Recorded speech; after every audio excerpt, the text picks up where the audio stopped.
Sorry for not uploading yesterday, so for today I will upload twice.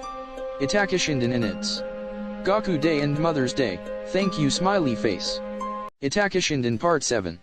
It was coming up on a year since he had graduated from the academy. Itachi turned 8. His career as a ninja was going smoothly. He hadn't been sent on any particularly difficult missions.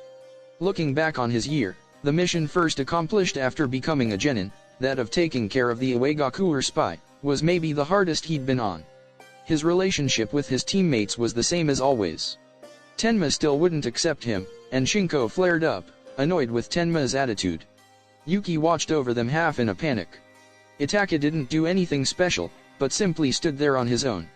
He thought it was a bit of an unnatural, warped team, but even so, do the same thing over and over for a year, and it becomes the norm.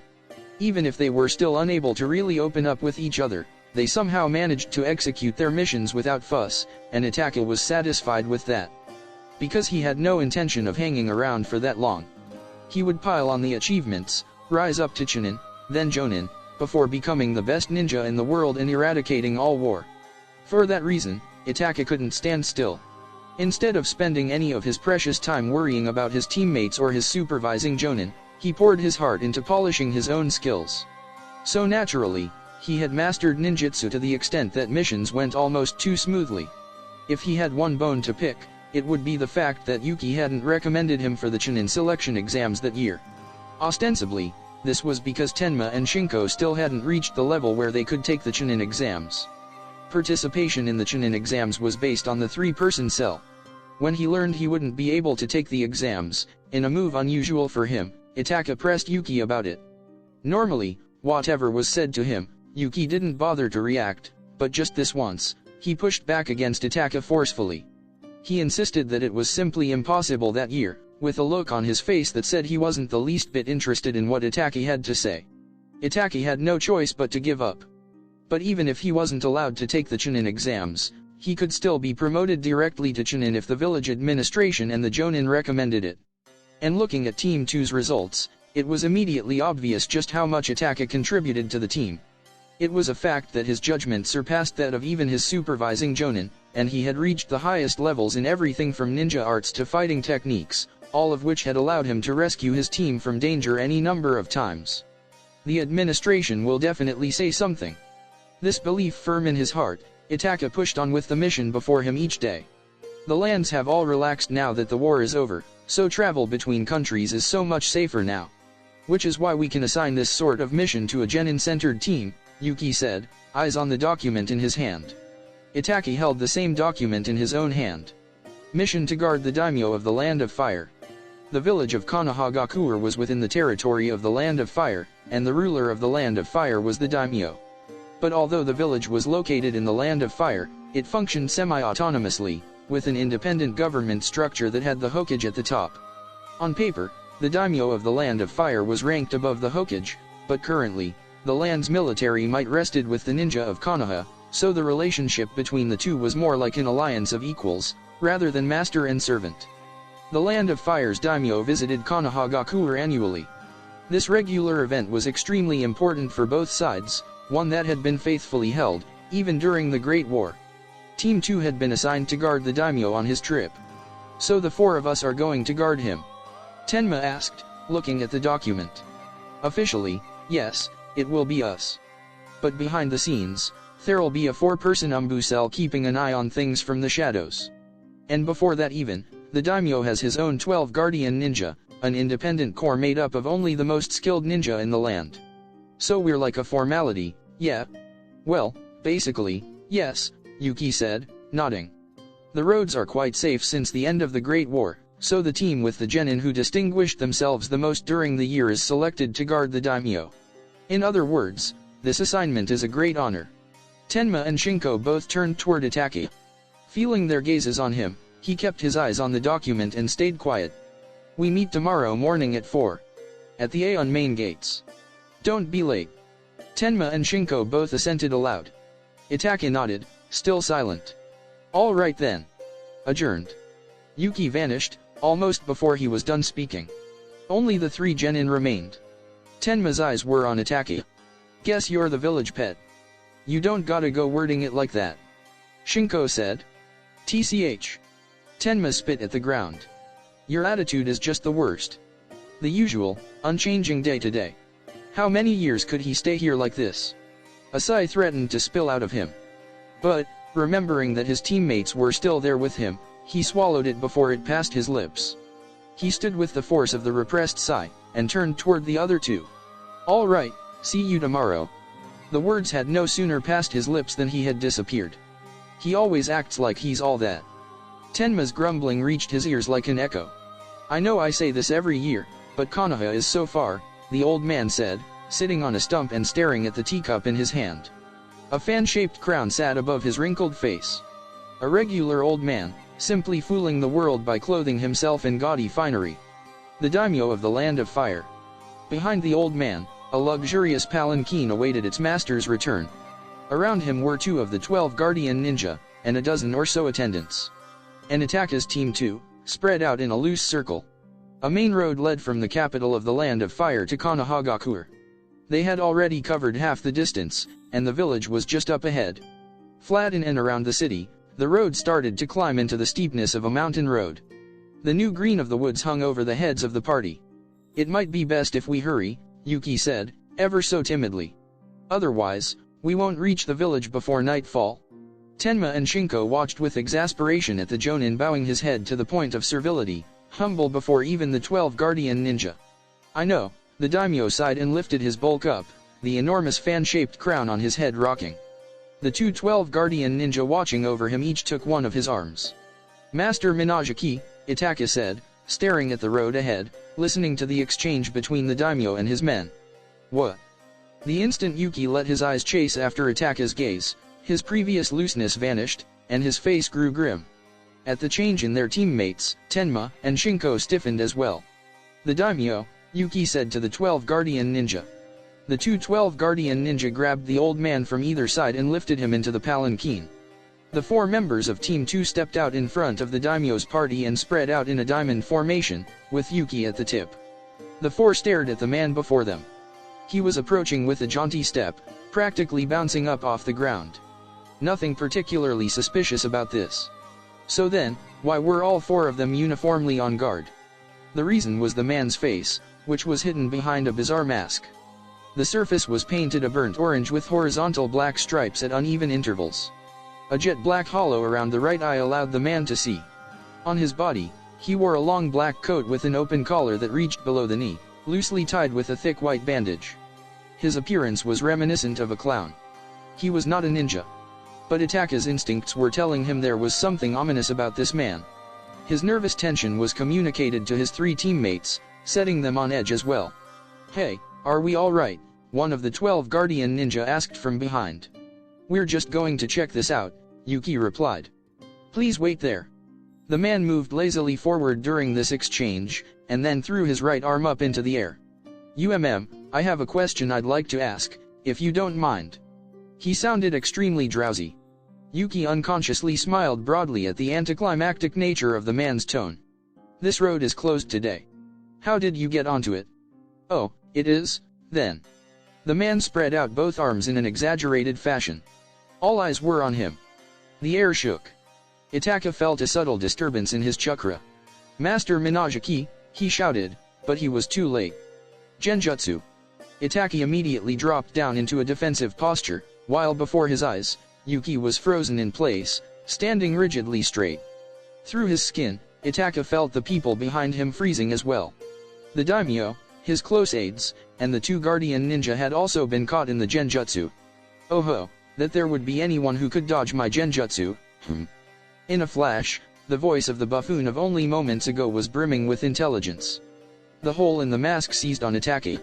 And that there would be 2. Itaka caught his breath at the fact that he was not the only one to avoid being caught up in the genjutsu.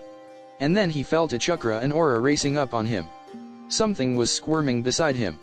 What did you do? Tenma. Before he knew it, his teammate was charging the man. As he ran, Tenma glanced at Itachi. My specialty is genjutsu. You can't get me with a technique like this. A technique like this? Oh, well said, the man murmured. He's laughing. That's how it looked to Itachi.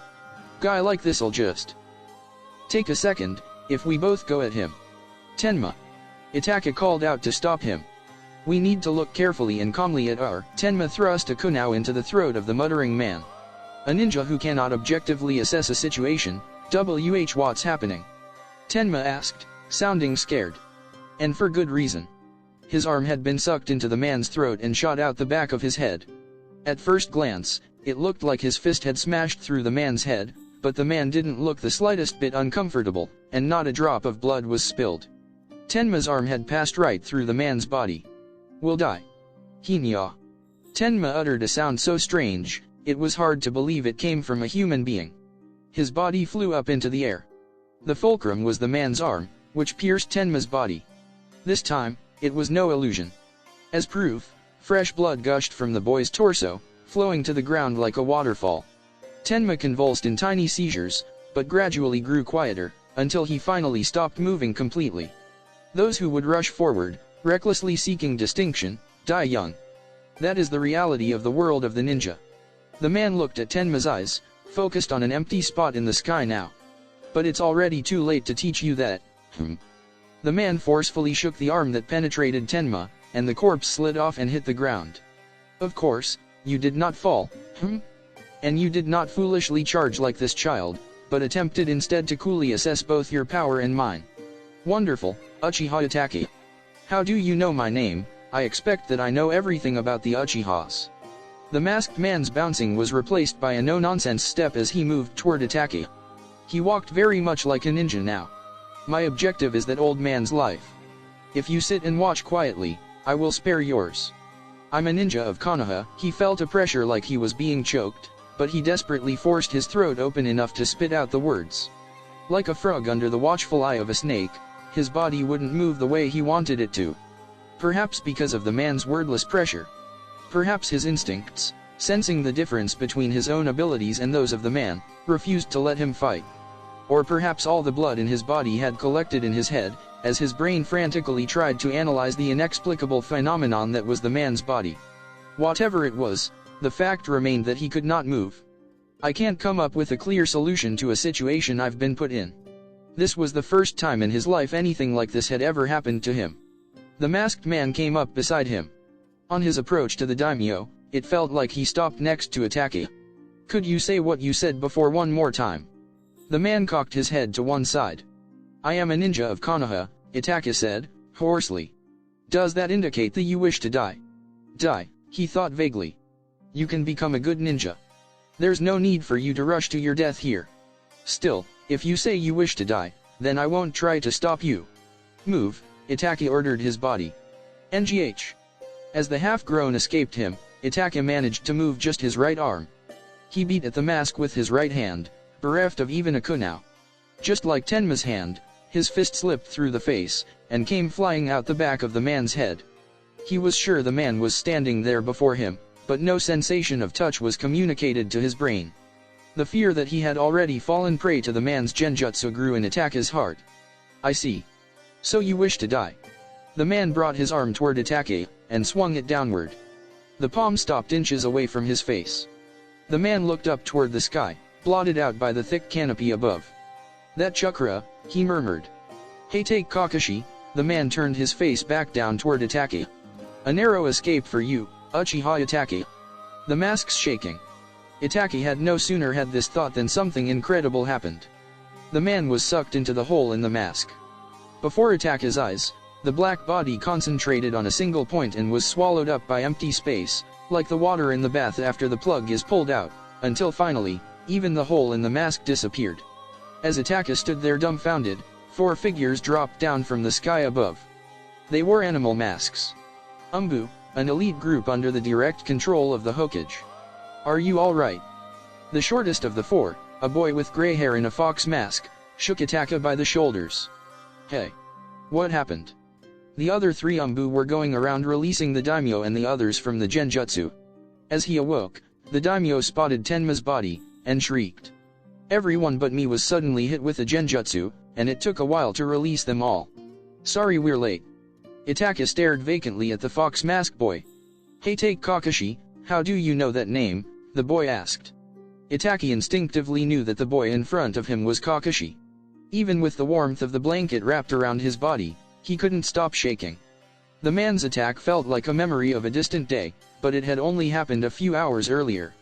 Given the urgent nature of the situation, the daimyo's visit was postponed, and he returned that day to the Land of Fire. After hearing reports from the Umbu and Yuki, the Hokage, and the other village officials decided to have Itachi report in a few days. He was sent home immediately after he returned to the village. But he didn't feel like doing anything. He couldn't muster an interest in even eating supper. He just lay there under his blankets, despite the fact that it was still early evening. Even Sasuke was awake. Itachi wrapped himself alone in his blankets, and endured the incessant shaking. In his heart was a disappointment with himself. Tenma died. Right in front of him. He was the only one who could have saved Tenma. And yet, he hadn't been able to do anything. Is Itachi alright? He heard his father's voice from the other side of the sliding doors as he arrived home. He left his dinner. He's still lying down in his room. His mother's voice. He's a ninja now. Teammates sometimes die in front of you. But he's still only 8. He should really still be playing at the academy with his friends. A testament to his talents. It's precisely because he attracted the attention of people in the village that he got assigned the mission of guarding the daimyo. And precisely because it was an important mission, it carried an element of danger. Living through the carnage time and time again is how a ninja grows up. His father's words pushed through the warmth of the blankets, and pierced Itachi's heart. Still green. He was lacking. He was lacking, and so his teammate died. His father was saying all this because he was not good enough yet. He wanted more power. Enough power to defeat that man. Can't you get him into the military police, and have him working under you? He won't be joining the military police. His father's words dug into his heart. I'm thinking about his future here. He needs to keep working hard as a genin right now. But it's fine. I'm sure he'll get over it. Itachi clutched the blankets even more tightly, as if he could use them to escape the sound of his father's voice. NNNGH. Emotions he couldn't suppress became a groan of anguish, and forced their way out of him. His body shivered and shook. He wasn't shaking because he was afraid. Anger at his own useless self rocked his body. A sense of helplessness, defeat, emptiness, disappointment. He shook with these waves of emotion, turned inward to race through his body. He wanted power. He didn't have enough power to protect his teammates. Nor enough to put his father's mind at ease. More. He would go beyond even that masked man. No, he would have the power to go beyond anyone and everyone in this world. And then, he would grab onto the root of all fighting with his own hands. He felt something hot beneath his tightly closed eyelids. Not tears. Something hotter than that. Throb.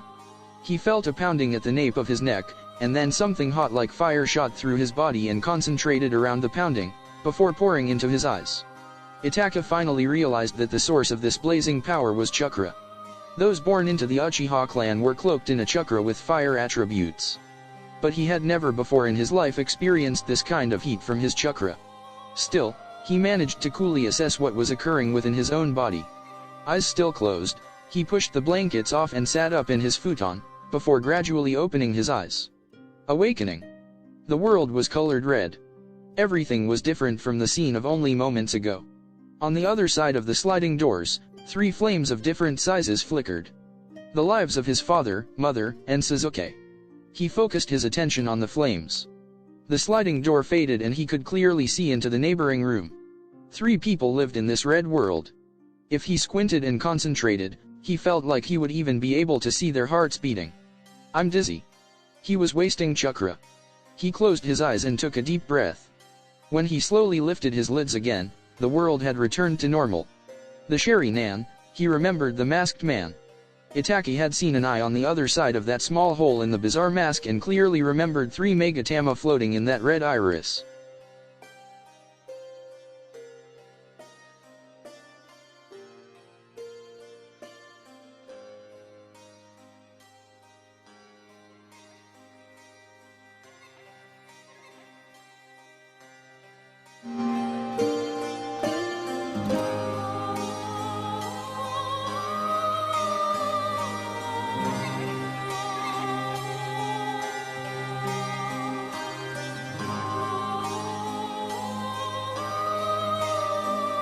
The next, Itachi Shinden, will come on Saturday, May 8th.